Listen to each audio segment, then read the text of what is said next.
Bismillahirrahmanirrahim. Assalamualaikum warahmatullahi wabarakatuh. Suara Muslim, Radio Network. Alhamdulillah, mitra Muslim. Di sore hari ini kita bisa berjumpa kembali dalam kajian online Ramadan jelang berbuka bersama Masjid Al-Falah Surabaya. Senang sekali sore hari ini saya Dani Rahmati bersama Anda tepat di 20 Ramadan 1441 Hijriah. Semoga aktivitas kita di 3 hari atau 3 pekan terakhir ya di bulan Ramadan ini akan bisa kita maksimalkan tadarus Al-Quran, bersedekah dan lain sebagainya. Semoga aktivitas yang kita lakukan senantiasa mendapatkan ridho Allah Subhanahu wa taala. Amin amin Allahumma amin.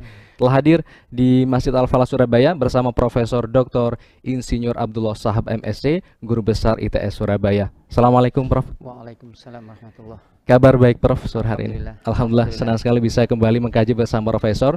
Masih melanjutkan Prof G tentang bagaimana cara kita sebagai manusia menggali potensi di dalam bulan Ramadan. Insyaallah berkaitan dengan bagaimana cara kita mengendalikan nafsu dan juga insyaallah akan bagaimana cara melawan setan Prof ya. Silakan Prof. Baik, bismillahirrahmanirrahim. Alhamdulillah wassalatu wassalamu ala sayyidina Muhammadin wa ala alihi wa mawalah. Alhamdulillah kita bisa berjumpa kembali pada kesempatan kali ini. Semoga semua yang kita lakukan ini bisa diterima sebagai langkah-langkah kita mendekatkan diri kepada Allah Subhanahu wa taala. Kita berdoa kehadirat Allah Subhanahu wa taala, semoga kita diberi kesempatan menjadi manusia-manusia yang bermanfaat. Amin. Dalam kehidupan kita kali ini, diberi kita rumah tangga yang bahagia di dunia sampai di akhirat, diberi kita keluarga yang sakinah, yang mawaddah, penuh dengan rahmat. Amin. Diberi kita anak-anak yang soleh, anak-anak yang solehah. Amin. Anak-anak yang mencintai bangsanya, anak-anak yang mencintai umatnya, anak-anak yang mencintai agamanya, anak-anak yang mencintai Al-Quran, anak-anak yang mencintai Rasulullah Sallallahu Alaihi Wasallam. Kita melanjutkan apa yang sudah kita bahas pada pertemuan kita yang lalu, yaitu tentang menggali potensi diri pada bulan Ramadan. Ya, manusia ini diberi oleh Allah Subhanahu wa taala kemampuan-kemampuan yang luar biasa, potensi yang luar biasa, dan potensi itu muncul pada kondisi-kondisi tertentu. Nah, di bulan Ramadan ini adalah kondisinya demikian subur untuk memunculkan satu potensi-potensi yang biasanya pada bulan-bulan yang lain mungkin sedikit terlupakan. Dan salah satunya adalah yang mungkin akan kita bahas dalam kesempatan kita kali ini adalah bahwa di dalam diri kita ini kita punya kemampuan untuk mengatakan tidak, seperti yang Mas Dani katakan tadi, dan kemampuan kita untuk menolak dorongan-dorongan yang muncul dari diri kita, apakah itu berasal dari dorongan nafsu yang ada di dalam diri kita, atau yang mungkin seringkali ini dinisbatkan kepada sesuatu yang di luar dari diri manusia. Ya. Ini menarik kalau kita lihat psikologi manusia, ini menarik bahwa manusia itu seringkali menisbatkan perbuatan-perbuatannya yang negatif itu kepada sesuatu yang di luar dirinya. Jadi ada psikologi yang menarik dalam jiwa manusia. Kalau dia berbuat sesuatu yang baik, kalau dia berbuat sesuatu yang positif atau paling tidak dianggap positif, maka dia akan menisbatkan perbuatan positif itu pada dirinya. Ya. Sementara kalau dia berbuat sesuatu yang negatif atau yang dianggap negatif, maka dia akan mencari rasionalisasi atau justifikasi untuk mengatakan bahwa perbuatannya itu sebenarnya berasal dari faktor-faktor yang berada di luar dirinya. Ya. Saya punya istilah khusus untuk untuk cara berpikir seperti itu, yang saya beri istilah psikologi olahragawan atau psikologi pemain sepak bola lah, tanpa punya maksud apapun. Ya. Kita perhatikan pemain sepak bola itu.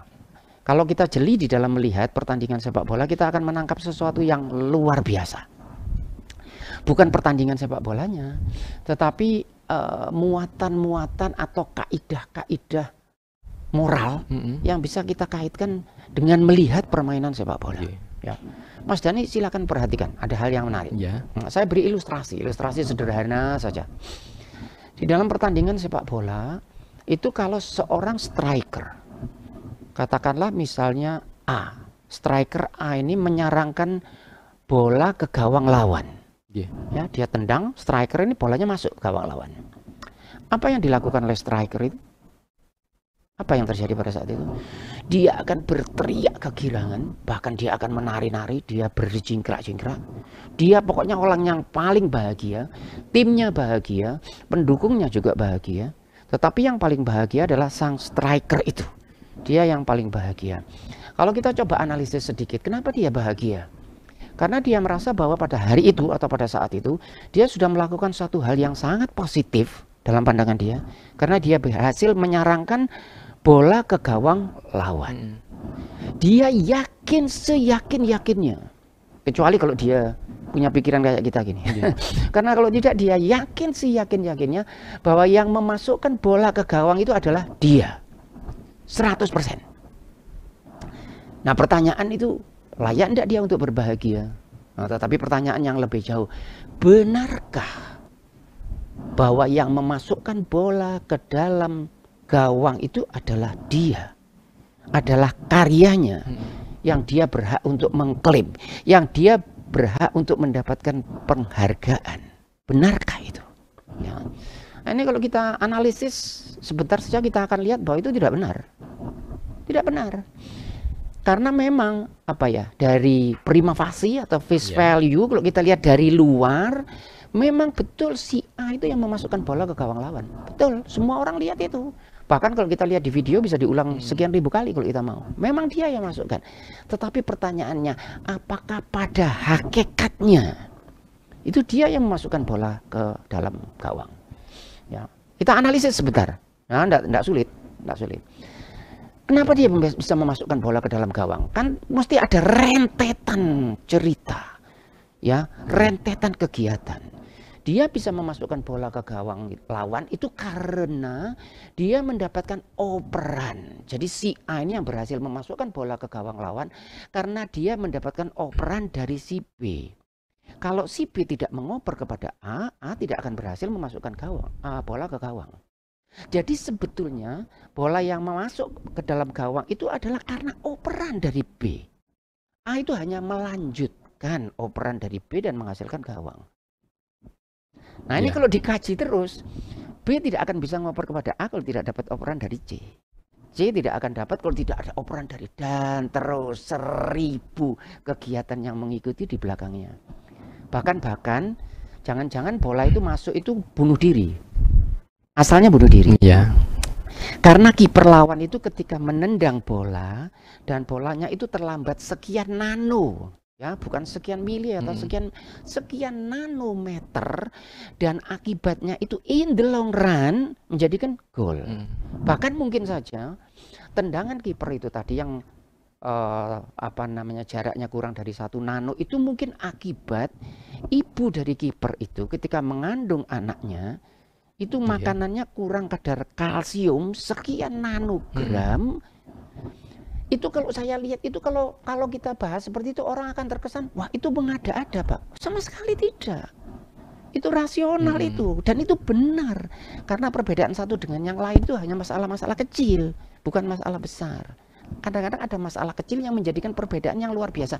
Bahkan hari-hari ini kita melihat kesulitan kita di dalam hidup belakangan ini kan masalah kecil.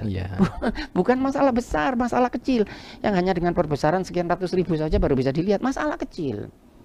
Nah, kalau begitu layak atau tidak bahwa pemain sepak bola itu, striker itu berbangga atas karyanya, ya.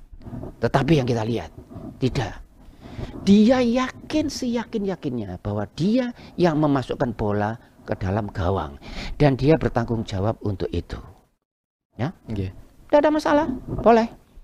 Tetapi ini tujuan saya memberi ilustrasi ini bukan tertarik pada permainan sepak bola. Ilustrasi ini adalah ketika dia berbuat sesuatu yang jelek, yang negatif, kenapa dia tidak mengakui kalau itu perbuatannya? Tetapi mulai bawa unsur genetik, pendidikan, dan yang paling hebat terus nyalakan setan. Terus mau nonton, aku ya saat temen gak ngene, aku ya kegoda setan. Itu bahasa-bahasa klise. Kenapa ketika Anda menghasilkan sesuatu yang positif, Anda mengklaim kalau itu karya Anda? Tetapi ketika Anda berbuat sesuatu yang negatif, Anda mulai cari justifikasi, defense, mekanisme pertahanan, dan mesti nyalahkan macam-macam, ya. Anak sekolah yang pintar dia bilang dia yang pintar. Kalau dia tidak pintar dia nyalahkan ayahnya, dia nyalahkan gurunya, dia nyalahkan saya ini tidak pernah diperhatikan. Kalau pintar dia bilang aku yang pintar. Loh, kenapa ketika pintar dia tidak mengatakan ini karena ayah saya? Enggak. Menarik ya? Psikologi manusia itu menarik. Kalau ada yang positif dia akui. Kalau ada yang negatif, dia akan lari dari tanggung jawab itu dan mengatakan, ini bukan saya. Ini akibat 1, 2, 3 faktor yang barangkali tidak sulit untuk dicari. Bahkan saya akan dengan mudah untuk mencari penyebab. Karena kalau dicari penyebab itu semua bisa jadi penyebab. Bahkan yang jauh itu yang kelihatannya tidak ada hubungan bisa jadi penyebab. Ada contoh yang sering kali saya berikan itu di kelas-kelas itu ya. Contoh yang sederhana nih Mas Dhani. Harga pisang goreng ya, katakanlah di depan Al-Falah ini. Ada hubungannya enggak dengan kecelakaan di Wall Street di New York sana? Ya, harga pisang goreng di depan Al-Falah ada hubungannya enggak dengan kecelakaan lalu lintas di Wall Street di New York sana, jalan Wall Street itu? Itu kalau orang tidak mau berpikir analitis, dia akan mengatakan apa hubungannya, sangat jauh, padahal hubungannya sangat jelas. Ya, ketika itu pada saat itu diadakan persidangan para bankir dan ada seorang bankir yang datang ke New York, kemudian ke Wall Street, itu tempat perbankan itu, dan ternyata terjadi kecelakaan sehingga dia tidak ikut sidang, dan karena dia tidak ikut sidang maka harga dolar ditentukan lebih tinggi terhadap rupiah. Ketika harga dolar naik, maka minyak naik dan pisang goreng naik dan semuanya naik dan pisang goreng di depan Al-Falah naik. Itu tidak terlalu jauh itu. Bahkan ada cerita yang menarik itu yang mengatakan kepakan kupu-kupu di Nepal, kepakan kupu-kupu loh, sayap kupu-kupu di Nepal itu akan mempengaruhi temperatur di Antartika. Orang bilang, oh iya temperatur itu pakai terlalu jauh, tetapi ada pengaruhnya. Ya, karena tidak ada sesuatu yang bisa lepas begitu saja. Suara saya ini bisa didengar di Antartika kalau kita punya peralatan kan? Jadi tidak ada sesuatu yang hilang begitu saja. Nah, yang menarik itu tadi. Kalau kita cuma sekedar mencari alasan, maka alasan itu akan mudah dicari. Nah, kalau kita ingin menjadi orang yang lebih baik, mudah-mudahan insya Allah Allah subhanahu wa ta'ala menjadikan kita manusia-manusia yang lebih baik, terutama di bulan Ramadan yang mulia ini. Berhenti untuk menyalahkan sesuatu yang lain dan mulai menyalahkan diri sendiri. Kalau berbuat sesuatu yang baik itu atribusikan kepada Allah subhanahu wa ta'ala karena hidayah. Kalau berbuat sesuatu yang jelek, jangan mencari jalan keluar, termasuk dengan mengatribusikan kepada setan. Ya, karena setan itu tidak mau kalau dituduh. Karena setan ini selalu dijadikan tertuduh. Begitu ada perbuatan jelek, mesti ini kegoda setan karena setan. Padahal pada saat itu setan itu mungkin masih di Banyuwangi sana, masih tidak berbuat apapun dari kita. Saya kira gitu. Berarti yang menyebabkan justru untuk melakukan keburukan atau hal yang buruk ketika kita tidak sukses untuk melakukan apapun, itu jangan menyalahkan orang lain, Prof, ya tadi ya. Jangan menyalahkan justru orang lain. Datangnya itu bisa jadi diri kita sendiri. Dan ini memang harus kita kontekstualisasikan kepada hal apapun, Prof. Ya, di dalam Al-Quran banyak begitu itu. Kalau kamu berbuat sesuatu, famin nafsik, yang begitu dari dirimu sendiri, gitu ya. Artinya kamu yang berbuat itu akibatnya kamu harus menanggung. Dan itu saya kira cara pendidikan yang sangat baik. Ya, kalau kita ingin maju dalam bidang apapun, jangan pernah menyalahkan siapapun kecuali diri kita sendiri. Karena kalau kita menyalahkan pihak lain tidak ada manfaatnya. Tidak akan membuat kita maju. Tetapi ketika kita menyalahkan diri sendiri, insya Allah akan ada kemajuan. Ya, kalau ekonomi kita ini misalnya dalam keadaan sulit, jangan nyalahkan lain, tidak ada gunanya. Biasanya kita ini yang paling gampang, saya sering mengatakan kalau ingin mencari siapa yang disalahkan itu kita harus menyalahkan Belanda. Ya, kalau pendidikan kita tidak maju, kita bilang ini salah londo. Pokoknya paling gampang lah, carikan kesalahan itu padahal Belandanya sudah tidak ada. Kalau ada sesuatu yang tidak baik yang terjadi, kita itu mesti melirik pada diri kita sendiri. Kalau itu kita lakukan, insya Allah akan terjadi perubahan. Insya Allah akan terjadi perubahan. Jadi tidak usah, yang lain sudah tidak usah, biarkan yang di luar. Biarkan yang di luar karena kita tidak punya kemampuan untuk mengubah itu. Tidak berarti kita tidak berusaha mengubah apa yang terjadi di masyarakat, bukan itu. Kalau itu terjadi pada diri kita, maka lebih baik kita melihat pada diri kita sendiri. Baik, luar biasa sekali mitra muslim. Dan tadi Prof juga menyampaikan bahwa ada faktor setan dan juga ada nafsu begitu, Prof. Kalau dibandingkan dengan dua faktor ini, mana sih, Prof, yang lebih kuat itu antara setan dan nafsu, Prof? Iya. Atau dua-duanya juga, Prof? Baik, bismillahirrahmanirrahim. Saya punya hipotesis. Hipotesis itu statement lah. Satu pernyataan gitu ya. Satu pernyataan praduga yang bisa salah, bisa benar. Jadi saya punya hipotesis yang begini, andai kata setan itu ditarik mundur oleh Allah Subhanahu wa taala, ditarik mundur.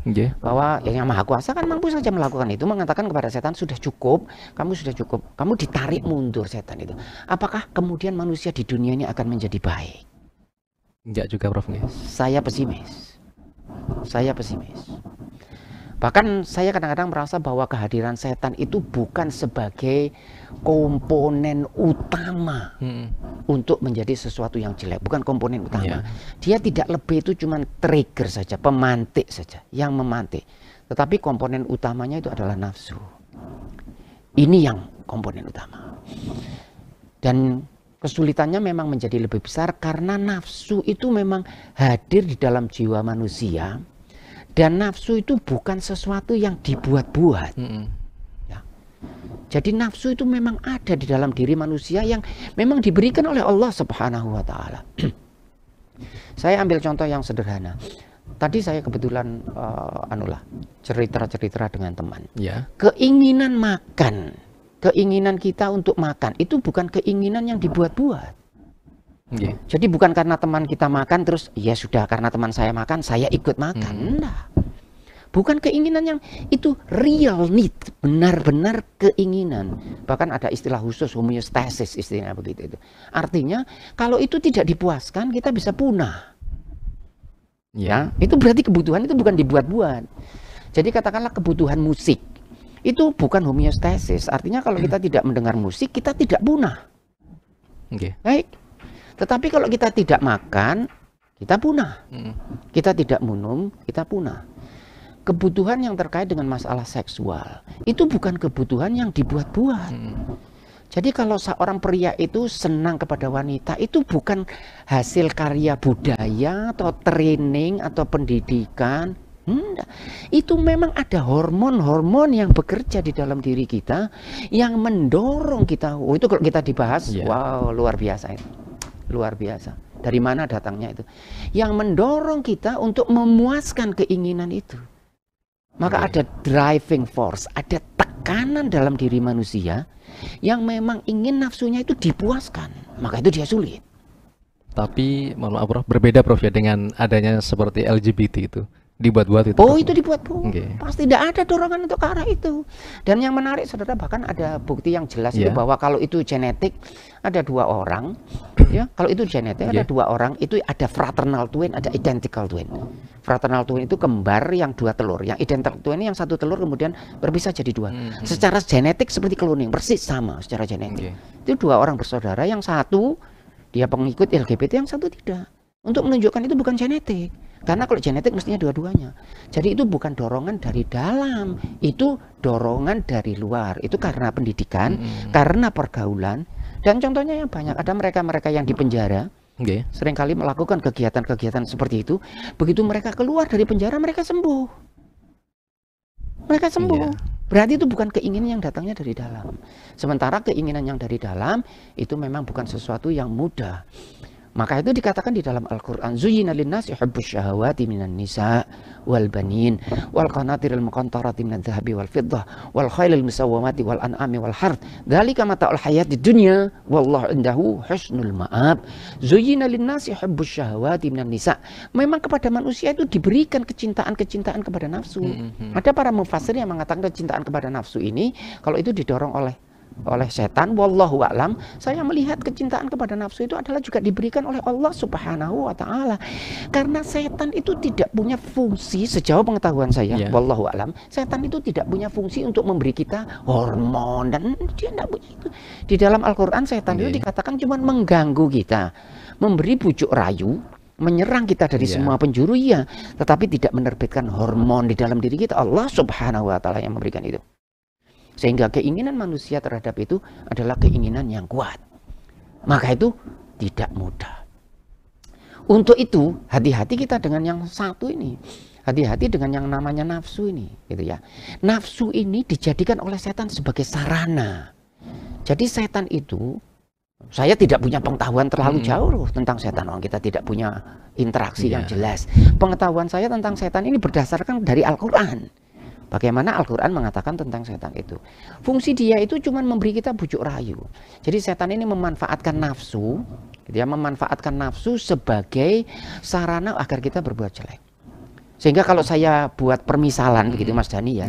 Ini ada mobil.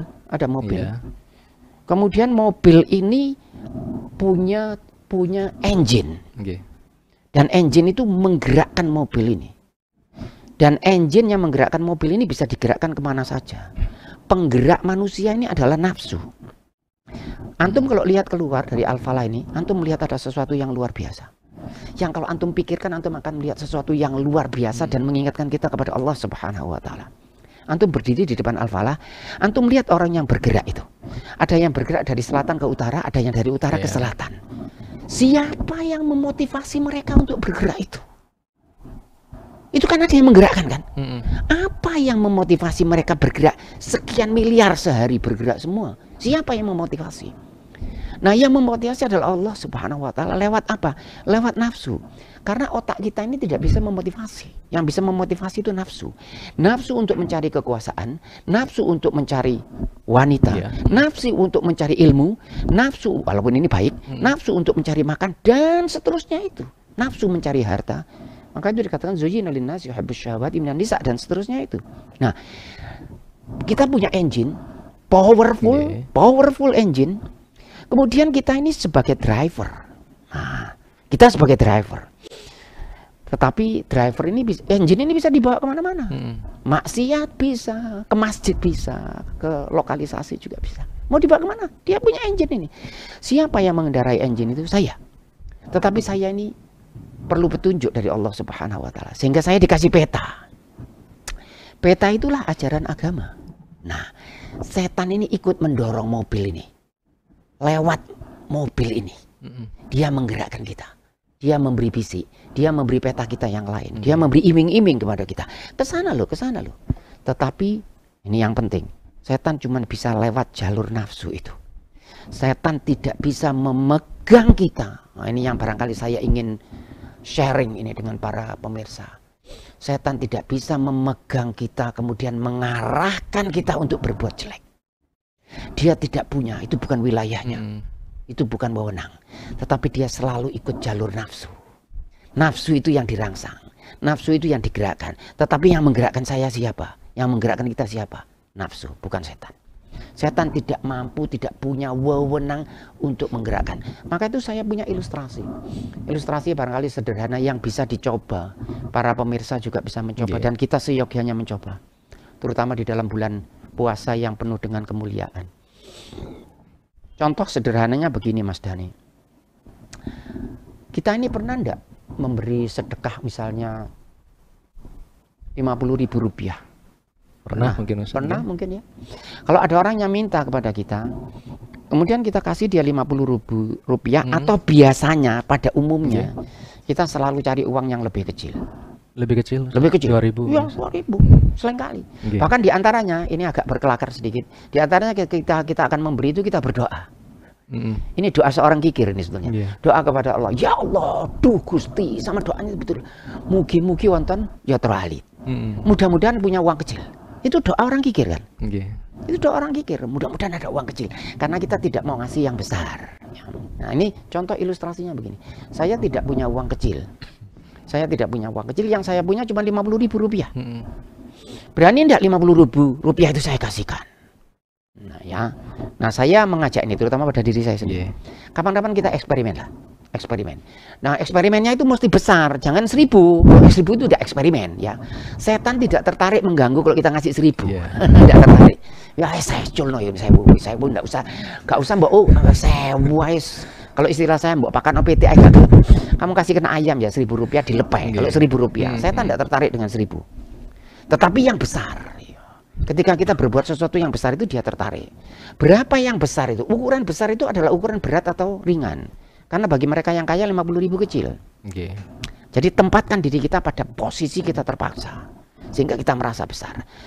50.000 itu berani tidak kita kasihkan. Dan itu harus ada tantangannya bahwa 50.000 itu benar-benar berat. Ya. Nah, nanti kita akan terasa sesuatu yang menarik. Saya sarankan itu untuk ini. teman-teman dan untuk para pemirsa dan untuk diri. Mari buat eksperimen sederhana. Antum akan melihat sesuatu yang luar biasa. Insya Allah barangkali lebih jelas daripada mendengarkan ceramah mungkin 1 jam atau 2 jam. Lebih jelas. Eksperimen sederhana. Keluarkan uang Rp50.000 ya. Kemudian nanti akan ada suara. Dan suaranya itu hey gitu. Kamu itu kok gayamu seperti orang kaya gitu. Kamu itu kan tidak terlalu kaya untuk mengeluarkan 50.000. Ya. 50.000 itu cukup besar. Kemudian bahkan kalau perlu ayat Al-Quran. Kalau perlu ayat Al-Quran. Orang itu kalau sedekah tidak perlu banyak, yang penting ikhlas. Itu, ya. Itu anjuran pada kekikiran itu. Wong itu gak perlu akeh, gak perlu, yang penting ikhlasnya. Walaupun besar kalau tidak ikhlas. Sedikit tetapi ikhlas. Oh, itu logika apa itu? Sedikit ikhlas kalau besar tidak ikhlas. Logika apa itu? Itu logika fragmenter. Karena ada yang banyak ikhlas, ada yang sudah sedikit tidak ikhlas. Ya, kan ada gitu. Kemudian setan datang, kamu tidak perlu banyak, tidak perlu banyak. Kemudian malaikat juga datang. Nah, suara itu yang saya sering kali katakan bahwa suara itu ada di dalam diri manusia. Tidak ada manusia manapun yang tidak pernah mendengar suara itu. Malaikat mengatakan, kasihkan. Kamu kan tidak pernah ngasih 50.000 seumur hidupmu. Kamu tidak akan pernah miskin dengan 50.000. Kasihkan orang di depanmu ini dalam keadaan sulit. Tapi setan datang lagi. Dia tidak akan pernah melepas itu loh ya. Saya tadi mengatakan setan tidak bisa membawa tangan kita, tetapi tipu dayanya, kalau di dalam bahasa Al-Quran, tipu daya setan itu dengan bujuk rayu, dengan serangan kavaleri, dengan serangan infanteri, itu bahasa Al-Quran. Ya, birojilika, wahailika, serangan infanteri dan serangan pejalan kaki, bahasa Al-Quran. Wastafziz man istata' minhum bisautik wa ajlim alaihim bihailika wa rajilika. Serangan kavaleri dan serangan infanteri. Serangannya hebat. Dia tidak terus menyerah begitu saja. Enggak. Dia datang lagi. Hei, kenapa sih 50.000? Bahkan ada yang bilang 50.000 itu kamu bagi 5 orang kan. Pokoknya dia cari alasan. Ya. Tetapi yang saya ingin kita membuktikan, kita katakan kepada setan. Kalau dia ada di sebelah kita, hei, ya, kamu lihat ini kan 50.000. Dan kamu tidak ridho kalau ini saya kasihkan dia. Tetapi saya akan kasihkan dia. Kalau perlu kita teror sedikit, ini kelakar sedikit, kita teror. Jadi terornya ini begini Mas Dhani. Jadi ini kan 50.000 ini ya. Kemudian mau saya kasihkan gini kan. Kemudian enggak jadi kan. Setannya sudah senang kan. Karena dipikir wah enggak jadi. Kemudian saya kasihkan lagi. Kemudian setan barangkali ya juga berdoa, wallahu alam ya. Dia berdoa mudah-mudahan enggak jadi, mudah-mudahan enggak jadi. Kemudian saya tarik lagi kan. Setan senang. Tapi saya kasihkan lagi, saya teror dia dengan ini, Pak. Dan pada akhirnya saya katakan, walaupun kamu tidak senang 50.000 ini, tapi 50.000 ini saya kasihkan. Kemudian nanti silahkan antum lihat, setan bisa berbuat apa?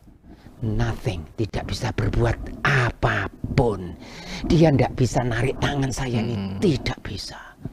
Dan saya kira, coba, silahkan coba sekali aja dalam hidup. Sekali dalam hidup, kalau bisa berkali-kali alhamdulillah, sekali saja kasihkan uangnya yang Rp50.000 itu. Nanti Bapak lihat, antum lihat apa yang terjadi. Apakah bisa setan itu kemudian uang ditarik? Tidak bisa. Dia cuma menyesal saja, aduh, tipu daya saya tidak berhasil. Dan pada saat itu dia sakit hati, karena dia ini, kalau saya sering mengatakan dia ini teroris, dan harus kita ganti dengan kita teror. Kalau dia kita teror, dia kemudian tidak senang dengan kita, kemudian dia pergi dan kita selamat insya Allah. Dan itu bisa dilakukan oleh siapa saja. Ya, silahkan dicoba. Dan ini bulan puasa adalah saat-saat yang barangkali paling subur untuk mencoba itu ya. Mau ngasih 10.000, timbul ada suara di dalam hati. Mungkin lebih baik dikasih 20.000. Mungkin insya Allah lebih baik. Kemudian ada yang mengatakan 20.000 terlalu banyak. Kasihkan yang 20.000. Kasihkan yang 20.000. Nanti setan bisa berbuat apa? Tidak bisa berbuat apa-apa. Ya, saya mungkin punya cerita ini, saya ingin sharing ini dengan para pemirsa ini, karena cerita ini buat saya luar biasa, maknanya luar biasa. Dan saya harap mudah-mudahan kita ini diberi keikhlasan oleh Allah Subhanahu wa taala. Saya cerita ini sekedar cerita untuk untuk merangsang kita untuk berbuat lebih baik. Ya. Pada suatu hari saya bertemu dengan seseorang, ya. Kebetulan seseorang itu di jalan dan dia ini menarik gerobak sampah itu. Dia menarik gerobak sampah. Kemudian saya beri. Ya. Saya beri sejumlah tertentu. Kemudian setelah itu saya jalan lagi. Kemudian di tengah jalan itu ada suara itu yang mengatakan, hei, kamu tadi tuh kasih terlalu sedikit. Mbok kei piro wong iki. Ya. Tetapi ada suara yang bilang, iya tapi aku sekarang kan sudah jauh. Masa mau menunggu, orangnya masih di mana? Malaikat datang lagi. Kamu tunggu, apa sih yang kamu dikejar? Kan tidak ada. Kamu tunggu. Akhirnya saya tunggu. Ya, saya tunggu, kemudian datang orangnya itu tadi membawa gerobak sampah. Kemudian saya datangi dan dia berhenti dengan perasaan agak kurang, agak gelisah lah sedikit. Kemudian saya tanya, pundi wau ya terone? Pundi wau ya terone? Nopo Pak? Dia bilang, nopo Pak? Pundi wau ya terone? Terus pundi wau nggih? Terus geledah-geledah di kantongnya itu. Kalau salah pundi niki wau ya. Terus kemudian, insyaallah pendengar ini semua mengerti bahasa Jawa insyaallah nggih. Alhamdulillah insyaallah gitu. Kalau salah pundi niki wau nggih. Kemudian dia mengeluarkan duit. Akhirnya niki. Dan itu saya sesali itu sebetulnya niki. Saya ambil. Pundi? Kalau gantosi niki lho, saya gantosi dengan nilai yang lebih. Dia berhenti, saudara. Dia berhenti, lihat itu. Dia berhenti. Kemudian matur nuwun nggih sami-sami. Kemudian ketika saya mau pergi, ini yang luar biasa Mas Dani. Ketika saya mau pergi, kemudian saya dipegang oleh dia, mangke-mangke riyen. Kemudian dia berdoa, membaca salawat munjiat itu. Dia membaca dan dengan bacaan yang bagus. Saya pada hari itu saya merasa saya mendapatkan sesuatu yang luar biasa. Saya kira kalau doanya itu gabul ke hadirat Allah, saya tidak punya soal di dunia ini. Dia doa dan doanya itu fasih, dengan bahasa yang fasih. Sholatan tunjina minal jami'il afati wal ahwal, itu sampai belakang. Jadi saya pikir orang ini mungkin terdidik dalam bidang agama. Nah itu saya bayangkan kalau itu tadi tidak saya kasih, betapa besar ruginya saya.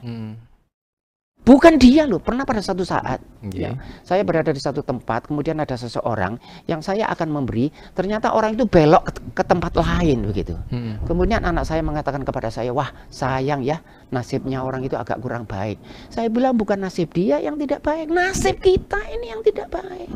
Dia dapat 10.000, 5.000 itu apa, dan kita kehilangan apa? Maka itu Hasan Al-Basri pernah mengatakan kalau ada orang yang datang ke rumahnya, dia bilang terima kasih kepada orang datang yang membawakan bekalku ke akhirat tanpa gajian. Maksudnya dia ini, kita keuntungan kita dengan memberi dia ini jauh lebih besar dari keuntungan dia yang kita peroleh tidak tahu dari 1.000-2.000 rupiah. Saya kira begitu. Masya Allah, luar biasa sekali mitra muslim dan juga para jamaah Masjid Al-Falah Surabaya. Ada beberapa yang tadi bisa Anda coba tadi ya, yang membuktikan bahwa saya kan tanya tadi ya, lebih kuat mana begitu ya, antara kuat setan dan juga nafsu. Ternyata tipu daya setan itu sangat lemah. Ketika Prof tadi menjelaskan kita ingin memberikan sesuatu atau bersedekah sebanyak 50.000, ketika itu sudah diberikan maka setan pun juga tidak akan bisa menarik kembali. Artinya di sini memang tipu daya setan itu sangat lemah sekali. Di antara WhatsApp yang sudah kami terima dari mitra muslim yang ada di Lumajang, Prof. Kita bacakan dulu Prof ya, sambil kita selingi nantinya. Dari Pak Bari di Lumajang, Assalamualaikum Prof. Waalaikumsalam. Cara lainnya untuk menggapai ketakwaan di bulan Ramadan itu tentunya ada dilakukan banyak hal Prof. Di sini yang disebutkan beliau itu bersedekah. Nah, untuk posisi sedekah, tingkatan amalnya yang dilakukan di bulan Ramadan itu apakah mendapatkan tingkat yang mulia dibandingkan dengan amalan-amalan yang lain atau bagaimana Prof penjelasannya? Dari Pak Abdul Bari di Lumajang Prof. Ya baik, bismillahirrahmanirrahim. Dikatakan di dalam kisah tentang Rasulullah Sallallahu Alaihi Wasallam bahwa Rasulullah Sallallahu Alaihi Wasallam itu luar biasa sedekahnya. Nah, di dalam bulan Ramadan dia meningkatkan sedekahnya itu. Ya. Nah, perbuatan sedekah kita pasti mendatangkan pahala yang besar walaupun tidak di bulan Ramadan. Karena seperti yang seringkali dikatakan itu bahwa orang-orang miskin ini di luar bulan Ramadan juga makan begitu ya. Juga makan, jadi makannya ini tidak hanya di bulan Ramadan. Sehingga menyantuni mereka itu mestinya tidak hanya di bulan Ramadan. Tetapi kalau di bulan Ramadan ini kita tingkatkan, alangkah baiknya ya. Termasuk amalan-amalan yang lain, ya.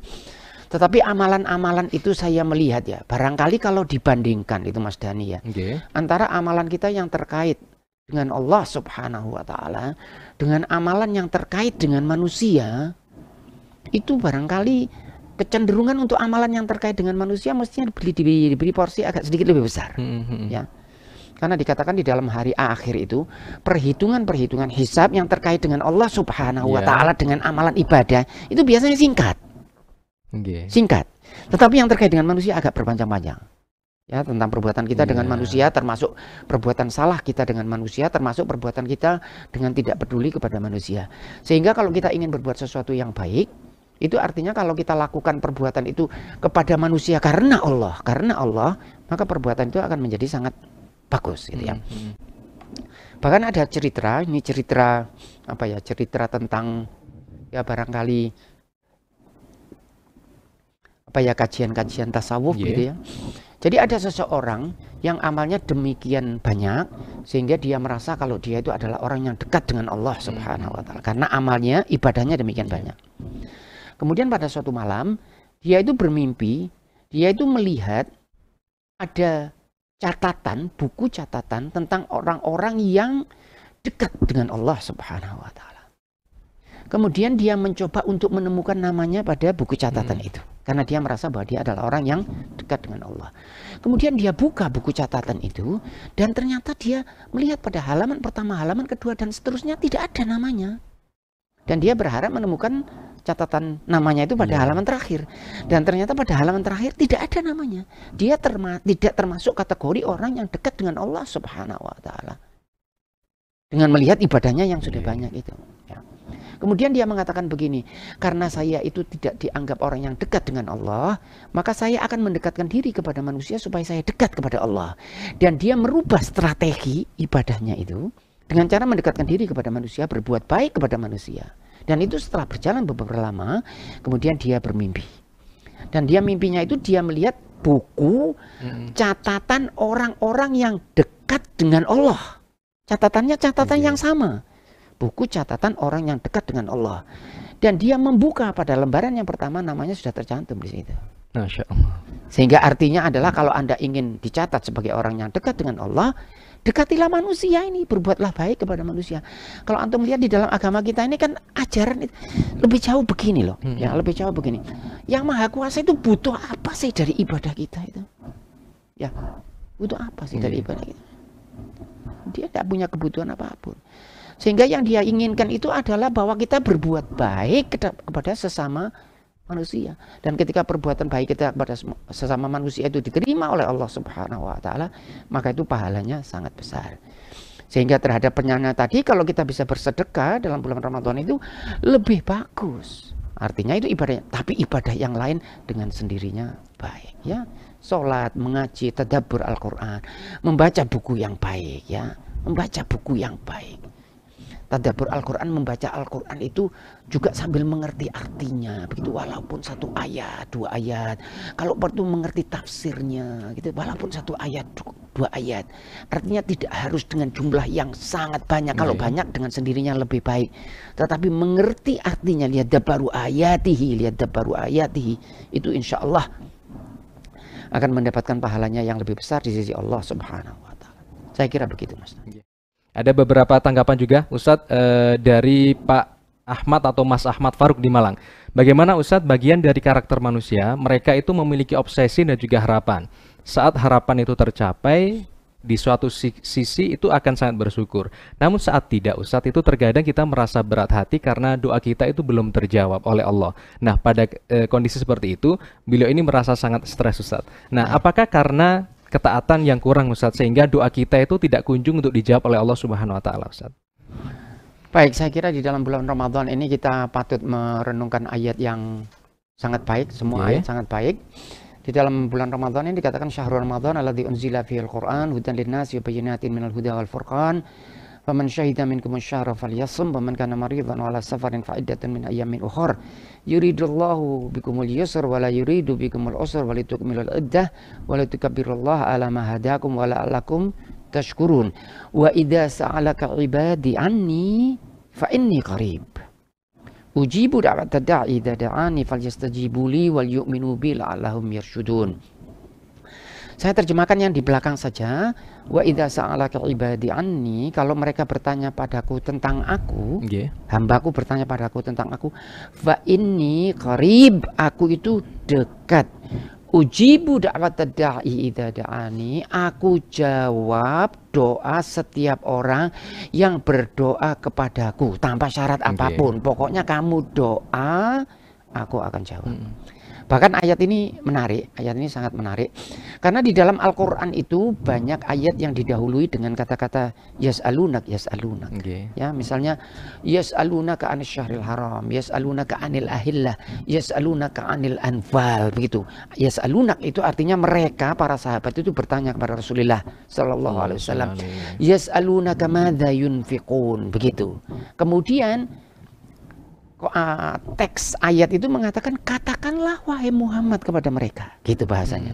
Misalnya ya, yas'alunaka madza yunfiqun qulil afwa. Mereka bertanya kepadamu, mereka itu apa yang disedekahkan, katakanlah yang tersisa dari kebutuhanmu. Begitu ya. Tetapi di ayat ini lain, redaksinya itu lain. Wa idza sa'alaka ibadi anni. Bunyinya bukan wa yas'alunaka. Wa idza sa'alaka ibadi anni. Kalau mereka bertanya kepadamu, kepada Rasulullah sallallahu alaihi wasallam, ibadi anni, tentang aku. Kemudian ayatnya itu tidak mengatakan katakanlah kepada mereka ini kalau aku dekat, enggak, tetapi langsung dijawab fa inni, aku itu dekat. Artinya Allah Subhanahu wa taala langsung menjawab, tidak menggunakan perantaraan Rasulullah sallallahu alaihi wasallam. Aku ini dekat. Ujibu da'watad da'i idza da'ani falyastajibu li wal yu'minu bi la'allahum yarshudun. Sehingga semua doa kita ini diterima oleh Allah Subhanahu wa taala, walaupun doa itu ada syarat-syaratnya. Kadang-kadang begini, ini saya mencoba sharing lah dengan para pemirsa ini. Saya melihat doa itu punya rasionalitas, ya. Maka itu mari kita berdoa ke hadirat Allah Subhanahu wa taala, semoga doa kita itu selalu diterima oleh Allah Subhanahu wa taala ya. Doa ini punya rasionalitas. Artinya begini. Jangan berdoa sesuatu yang barangkali kemungkinan untuk diterimanya itu kecil. Walaupun bagi Allah Subhanahu wa taala tidak ada yang tidak mungkin. Ya, lain lagi. Jadi misalnya, kalau contoh saya berkelakar begini, jangan orang Indonesia itu berdoa minta jadi presiden Zimbabwe misalnya. Nggak ada jalannya. Ya, ini nama kuasa mikir gimana nih caranya kamu orang Indonesia minta jadi presiden Zimbabwe. Yang menarik malah begini, Mas. Ini yang Al-Qur'an itu doa itu punya rasionalitas. Saya yang kadang-kadang ya ingin tertawa tidak layak tertawa. Tapi gimana nih? Ada pertandingan sepak bola. Tim A dengan tim B, dua-duanya berdoa minta menang. Iya, apa caranya? Dua-duanya berdoa ke hadirat Allah, dua-duanya tahajud, sholat malam, dua-duanya minta menang. Masa bisa toh dua-dua menang gitu? Yang menang itu kan satu kan. Nanti di akhirat mungkin bisa. Ya, di sorga itu ada pertandingan sepak bola, dua-duanya menang bisa. Tetapi hukum Allah yang berjalan di dunia ini, kalau yang menang itu cuma satu. Yang menang cuma satu. Maka itu ada yang hadisnya mengatakan bahwa doa itu selalu diterima, apakah diberikan di dunia, ataukah diberikan dengan bentuk yang lain, ataukah diberikan di akhirat, tapi diterima oleh Allah Subhanahu wa taala. Cuman saya kalau melihat doa itu begini ya, doa itu begini. Maka itu ada istilah ora et labora. Nah, saya ini mengajak para pemirsa ini, kalau mau enggak mau juga boleh, kita punya hak. Kalau saya labora et ora gitu ya. Labora et ora, nyambut gawe dhisik, terus ndonga. Nyambut gawe dhisik, kemudian berdoa. Lepas dari doa sebagai ibadah, hati-hati. Kadang-kadang orang itu salah menangkap pernyataan begini. Kemudian kalau gitu kita tidak perlu doa. Hati-hati, saya tidak mengatakan begitu. Hadis Rasulullah sallallahu alaihi wasallam, doa mukhul ibadah. Doa itu intisari dari ibadah. Di dalam Al-Qur'an mereka-mereka yang sombong itu dikatakan adalah yang tidak mau berdoa. Ya, doa itu ibadah. Tetapi kalau doa dalam artian yang sehari-hari itu loh, doa meminta sesuatu itu loh ya. Karena doa itu artinya juga sholat itu artinya doa. Doa itu ibadah. Kalau kita inginkan sesuatu di dalam kehidupan kita sehari-hari, keberhasilan kita, itu Mas siapa tadi yang tanya itu? Dari Mas di Lawang, Ustadz, Mas Ahmad. Mas Ahmad. Keberhasilan kita itu kan fungsi beberapa faktor. Ya. Nah, ini kalau saya mau berbicara sedikit lebih pedagogis mungkin gitu ya. Keberhasilan kita itu kan banyak faktor. Kalau saya gambarkan itu kan Y fungsi X. Nggak sulit, Y fungsi X nggak sulit. Misalnya kesehatan fungsi makanan. Betul ya? Kesehatan fungsi makanan. Betul kan? Kalau makanannya sehat, orangnya sehat. Sakit-sakitan fungsi umur. Kalau sampean tua, sampean sakit-sakitan. Itu hukum Allah. Y fungsi X. Nah, X-nya ini Mas Dhani tidak hanya satu keberhasilan kita ini. X1, X2, X3, X4, X5, X6. Gitu ya. Baik. Jadi keberhasilan seseorang di dalam bidang akademis itu fungsi apa? Fungsi genetik. Yes. Bapaknya pintar, insya Allah anaknya pintar. Maka itu seringkali saya berkelakar, kalau bapaknya kurang pintar, itu jangan minta anaknya pintar, agak sulit, secara hukum Allah agak sulit. Kadang-kadang seringkali begitu, anaknya tidak pintar, ayahnya marah, padahal ayahnya tidak terlalu pintar. Genetically speaking, berbicara genetik itu agak sulit, terus terang saja. Dan itu hukum Allah, hukum Allah. Ayahnya pintar, pendidikannya bagus, bukunya cukup, gizinya cukup, itu faktor X1, X2. Namun, ada X lagi yang kita tidak tahu. Ya. Itu yang kita minta kepada Allah Subhanahu wa Ta'ala. Tetapi yang X1, X2, X3, X4 ini jalankan. Ya. Jadi ada orang ekonominya agak sulit. Duduk di rumah, doa kehadiran Allah, minta rezeki. Nah, itu dia minta X7, X1, X2, X3-nya belum dijalankan. Itu rasionalitasnya agak kurang kena. Besok pagi mau ujian. Seminggu sebelum ujian, nggak tahu saya mengaji dan berdoa seminggu sebelum ujian, nggak ada sinau. Pada saat ujian dapatnya nggak bagus. Lalu mengatakan doa saya nggak diterima oleh Allah. Itu yang saya khawatir. Itu yang saya khawatir. Doa saya tidak diterima, doa diterima. Tapi ada rasionalitasnya. Betul. Kalau Anda sekolah belajar, bahkan ini mohon maaf kembali lagi, jangan ditafsir ya. Kita ini kalau di dalam belajar agama ini pikiran harus terbuka ya. Jangan punya tafsiran yang bicara tertentu kemudian diramisi, jangan punya tafsiran begitu. Bahkan saya mengatakan kalau untuk dapat nilai ujian yang bagus itu tidak perlu doa. Yang perlu sinau. Dan itu terbukti itu. Jadi saya punya mahasiswa yang tidak pernah doa, nilainya lebih bagus dari yang sering doa. Karena apa? Karena apa? Terbukti fakta itu di depan saya, itu bukan bahasa agama. Saya koreksi dan kelihatan. Nilainya itu yang namanya sama sekali tidak mengisyaratkan Asmaul Husna. Tidak ada mengisyaratkan Asmaul Husna. Dapatnya 85, 90. Ada nama-nama yang mengisyaratkan Asmaul Husna. Masya Allah namanya. Tapi nilainya 20, 15. Masya Allah. Lalu apa kesimpulan? Doa saya tidak diterima oleh Allah. Itu yang menyebabkan tiba-tiba kita merasa ini sudah doa Pak. Saya nih iya kamu sudah doa tapi kok durung nyambut gawe. Kamu belum bekerja. Kita ini kalau mau, dan ada yang bilang saya sudah Pak, belum. Percaya Mas Dhani. Kalau ada orang yang mengatakan kepada saya ini sudah berusaha, saya akan berani mengatakan kepada dia kamu belum maksimal. Belum maksimal. Sama dengan saya. Kalau ada orang mengatakan kepada saya, Bapak ini belum bekerja maksimal, saya katakan ya. Karena kalau saya sudah bekerja maksimal, saya tidak seperti ini. Kalau saya sudah bekerja maksimal, enggak. Saya bukan yang seperti sekarang. Saya belum bekerja maksimal. Saya masih santai di dalam hidup saya. Waktu saya buang begitu saja. Tiba-tiba ketika ada sesuatu yang negatif menimpa saya mengatakan, wah ini doa saya yang tidak terkabul. Enggak, doa saya terkabul. Bahkan saya pada posisi ini sudah dikabulkan. Karena kalau bukan karena Allah Subhanahu wa Ta'ala, mungkin saya sudah tidak tahu di mana. Ya, saya ini sudah dikabulkan. Semua yang saya peroleh ini karena Allah Subhanahu wa Ta'ala dan karena doa, bukan karena X1, X2. Itu keyakinan saya. Tetapi di dunia ini berjalan hukum. Ada orang yang bilang, kenapa Pak orang Amerika itu kok maju? Ekonominya maju, mereka orang yang bekerja. Kalau kita bekerja bagaimana? Kalau kita bekerja kita tidak akan terkalahkan. Kalau orang Islam belajar dia tidak akan terkalahkan. Karena semua sarana yang bisa dilakukan orang lain kita bisa melakukan. Tetapi doa kita, derai air mata kita di malam hari, kita yang punya, dia tidak punya. Gimana kita bisa dikalahkan? Tapi ternyata lain. Doa kita jalankan, ilmu ini tidak kita jalankan. Maka itu tertinggal.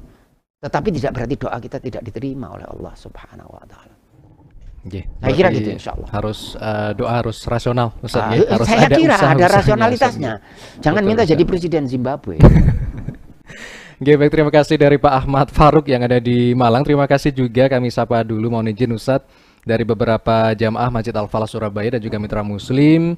Ada Ibu Nurul Hidayati yang menyimak dari Jayapura, Papua, Ustadz. Masya Allah. Dan juga Masya Allah. Pak Murtado, kemudian Pak Didi, ada Mas Torik dan lain sebagainya. Dan Mitra Muslim, mohon maaf karena waktunya sangat terbatas sekali. Beberapa WhatsApp tadi sudah saya bacakan, tapi itu hanya perwakilan. Tapi insya Allah sudah mencakup beberapa WhatsApp yang sudah Anda tanyakan. Namun sayang sekali karena keterbatasan waktu, kita akhiri dan insya Allah kita akan berjumpa kembali dalam kajian selanjutnya. Sedikit Prof, intisari dari materi sore hari ini dan juga ditutup dengan doa Prof. Baik, bismillahirrahmanirrahim. Saya kira ada hal yang penting yang barangkali bisa kita bagikan pada kesempatan hari ini, bahwa manusia itu menentukan hidupnya, ikut serta menentukan hidupnya, dan sangat berpotensi dalam menentukan kiprah apakah ingin menjadi seorang yang soleh atau tidak. Ya, sesuatu yang di luar itu memang mempengaruhi kita, bukan tidak mempengaruhi kita. Ya, setan dan sebagainya memang mempengaruhi kita, tetapi pada akhirnya kita adalah sebagai nakhoda, gitu ya. Pada akhirnya di dalam perjalanan biduk kita ini atau dalam perjalanan bahtera kehidupan ini bermacam-macam ya. Ada angin, ada ombak dan sebagainya. Tetapi jangan lupa kita adalah sebagai nakhoda. Kita sebagai nakhoda. Mudah-mudahan Allah Subhanahu wa Ta'ala menyampaikan kita pada tujuan yang mulia, sehingga kita sebagai nakhoda di dalam kehidupan ini bisa mengarahkan bahtera kehidupan kita ini pada tujuan yang mulia. Amin, amin, amin. Mari kita tutup acara kita ini dengan doa kehadirat Allah Subhanahu wa Ta'ala. Semoga Allah Subhanahu wa Ta'ala melimpahkan kepada kita semua kebaikan dan kepada semua muslimin. Semoga Allah Subhanahu wa Ta'ala memberikan kesembuhan kepada mereka-mereka yang sakit, menjauhkan kita dari malapetaka, menjauhkan kita dari bala. Bismillahirrahmanirrahim. Allahumma shalli ala sayyidina Muhammadin wa ala alihi washabihi wasallam. Alhamdulillahi rabbil alamin. Allahumma inna nas'aluka salamatan fid din wa afiyatan fil jasad wa ziyadatan fil ilmi wa barakatan fil rizqi wa taubatan qabla al maut wa rahmatan indal maut wa maghfiratan ba'dal maut. Allahumma hawwin alaina fi sakaratil maut wan najata minan nar. Rabbana dhalamna anfusana wa lan taghfir lana wa tarhamna lanakunanna minal khasirin. Rabbana wa atina ma wa'adtana ala rusulika wa la tukhzina yawmal qiyamah innaka la tukhliful mi'ad. Rabbana hab lana hukman wa hikmah bis salihin waj'alna min warathati jannatin na'im wa la tukhzina yawma yub'atsun yawma la yanfa'u malun wa la banun illa man atallaha biqalbin salim. Rabbana habbib lana al-iman wa zayyinhu fi qulubina wa karrih lana al-kufra wal fusuqa wal isyan. Allahumma a'inna ala dzikrika wa syukrika wa husni ibadatik. Allahumma inna nas'aluka ridhaka wal jannah wa na'udzubika min sakhatika wan nar. Rabbana atina fid dunya hasanah wa fil akhirati hasanah wa qina adzabannar. Subhana rabbika rabbil izzati amma yasifun wa salamun alal mursalin walhamdulillahi rabbil alamin.